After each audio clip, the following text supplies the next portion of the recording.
uzatganlar. Sizlar ham shunaqa qilganmisizlar? O'rtog'im qizini uzatdi. Aytadiki, 3 kundan keyin shunaqa yomon sog'indim. Kechasi uxlamay chiqdim. Mashtim achishdi. Ertalab bomdoddan keyin xotinga aytdim, tur. Qizingni ko'rib kelamiz dedi. Voy, adasi jinnimisiz? Qanaqa borib ko'ramiz? Ko'cha sipirgani chiqadi, uzoqdan bir ko'rib kelamiz. O'zini jonli ko'rgim kelyapti debdi. Xullas, eri xotin chiqib borishibdi.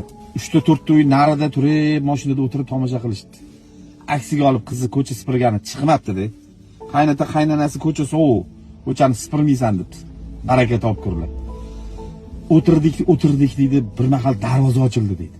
Bir mahal mashina chiqib kelyapti. Qarasam, quda chiqib kelyapti deydi.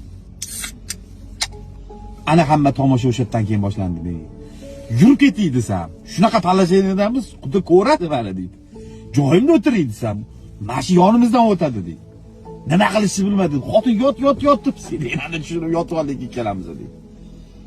Shu bilan qizimni ko'ra olmay men ketdim deydi. Bechora. Xotinni uyga tashab ishga borib ishlab o'tirsam, bir mahal xotin telefon qilyapti. Adasi qizingiz keldi deydi.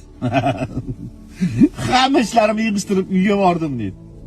Ha qizim tinchlikmi? 3 kun bo'ldi turmushga chiqqaningga. Ertalab mashinada o'tirganinglarni qaynatam ko'rib qopti.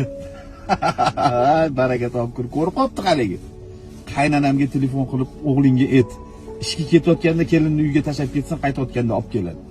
Bechora qudalarim mashinada ko'z yosh qilib o'tiribdi, qizimni ko'rarkanmanmi deb dedi. Baraka topsin, Alloh rozi bo'lsin. Bitta savol, qiz uzatganlar.